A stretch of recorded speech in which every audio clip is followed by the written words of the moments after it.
शुभ प्रभात। आज का दिन मंगलमय हो। प्रिय आत्मन, जैन सूत्रों में प्रत्येक साधु या श्रावक के लिए आवश्यक करने का विधान है। आवश्यक का मतलब ही है कि जो अवश्य करने ही चाहिए, करने योग्य है। उन आवश्यकों में सामायिक के 6 आवश्यक और दिनंदनी के 6 आवश्यक, अलग अलग तरह से 6 आवश्यकों का जिक्र किया गया है। दिनचर्या के 6 आवश्यक और सामायिक के 6 आवश्यकों में से दोनों में कुछ आवश्यक कॉमन भी है। उनमें से एक है स्तुति करना।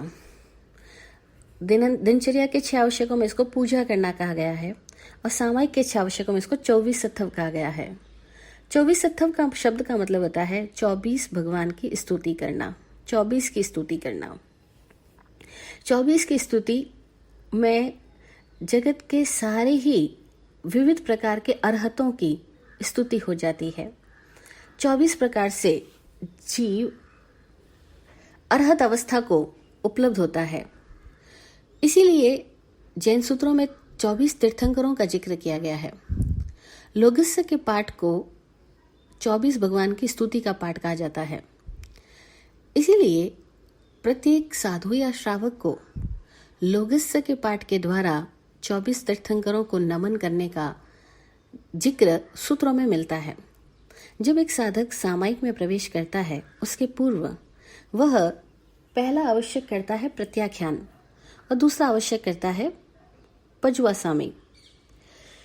पज्वासामी में वह स्तुति करता है और प्रत्याख्यान में वह संकल्प लेता है। प्रत्याख्यान का मतलब होता है रिजोल्यूट करना, रिजोल्यूशन, यानी जो आपको नहीं करना है उसके प्रति आपने संकल्प कर लिया है कि अब मैं ये कार्य नहीं करूंगा और उसको त्याग दिया है, छोड़ दिया है।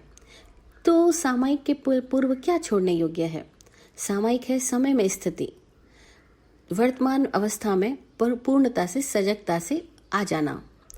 तो जब समय में स्थिति होनी है तो त्याग किसका होना है? त्याग होना है आकाश की यात्रा का। आकाश की यात्रा का मतलब दिमाग में जो लंबाई चौड़ाई घूमती है, जो भूत भविष्य घूमता है, जो बहिर यात्रा होती है, आकाश बहिर यात्रा की बात कर रहे हैं यहाँ पर हम, तो उस बहिर यात्रा का त्याग करना प्रत्याख्यान कहलाता है। उस प्रत्याख्यान में व्यक्ति अपने आप को शांत स्थिर करके निर्देश देता है कि अब वह अपनी 5 इंद्रियों और मन से अंतर्मुखी बनेगा, बहिर यात्रा से अपना संबंध छोड़ता है। तो बहिर यात्रा से संबंध छोड़ने के लिए वहां शब्द आता है सावज्जम जोगम पचकखामी। सावज्य जोगों का पचकान करता हूँ, यानी मन वच काया तीनों से मैं शोरगुल में रमण नहीं करूंगा, इस बात का संकल्प करता हूँ, इस बात का वाक्य वचन बोल करके मैं अपने आप को निर्देशित करता हूँ, प्रत्याख्यान करता हूँ। तो प्रत्याख्यान शब्द का मतलब होता है कि खुद को कहना, उसके विपरीत कहना। किसके विपरीत कहना? कि जो मुझे नहीं करना है वो मुझे कह देना है कि ये मैं नहीं करूँगा। जैसे मैं अब सामायिक की अवस्था में रहूँगा तो मैं क्या नहीं करूँगा? तो कहा मैं शोरगुल में रमण नहीं करूँगा, मैं बहिर यात्रा नहीं करूँगा। और क्या करूँगा? तो कहा अंतर्मुखी होकर के 5 इंद्रियों और मन को भीतर की तरफ लेकर जाऊँगा। और तब भीतर की तरफ जाने से पूर्व वह स्तुति करता है, 24 सत्थव करता है। और उस 24 सत्थव के अंदर वो अपने आप के समीप बैठ करके अपने ही भीतर के परमात्मा रूप को प्रकट करने के लिए परमात्मा की स्तुति करता है। जिनवर थई ने जिनवर ध्यावे ते जिनवर सम होवे रे। श्रीमद् आनंदगंज जी के ये वचन इस संदर्भ में सतत स्मरण रखने योग्य है कि हमें जिनवर होकर के जिनवर की आराधना करनी है। जे जिनवर थई ने जिनवर ध्यावे, जिनवर होकर के जो जिनवर का ध्यान करता है, ते जिनवर सम होवे रे, वो जिनेश्वर के समान हो जाता है। यानी अब हमें दीनहीन बन करके, परेशान, चिंताग्रस्त, दुखी, द्वंद्वग्रस्त होकर के भगवान की स्तुति नहीं करनी है, बल्कि पूरे शुद्ध मन से, पूर्णता से, वितरागता से एक प्रसन्न दशा में परमात्मा की स्तुति में लीन होना है।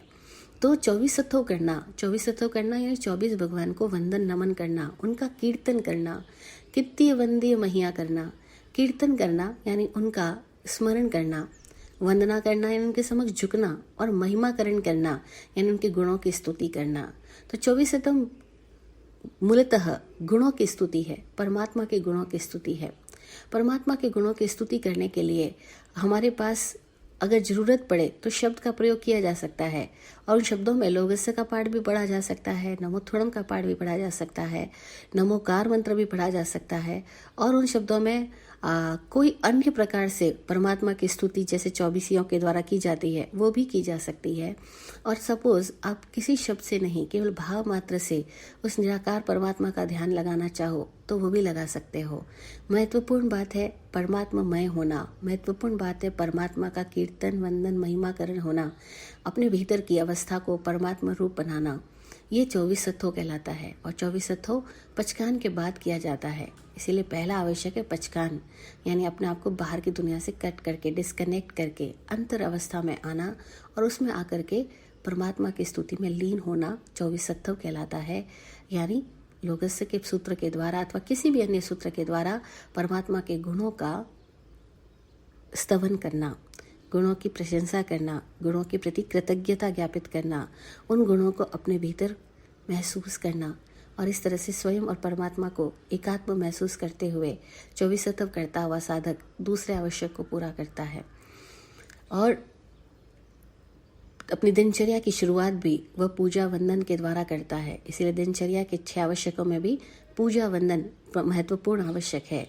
तो परमात्मा की पूजा और परमात्मा को वंदना करता हुआ वह गुरु के गुणों को वंदना करता है, और गुरु के गुणों को वंदना करता हुआ अपने आत्म भावों से गुरुमय हो जाता है, परमात्मामय हो जाता है।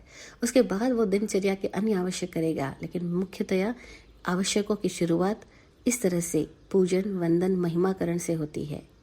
जय हो, जय हो, जय हो।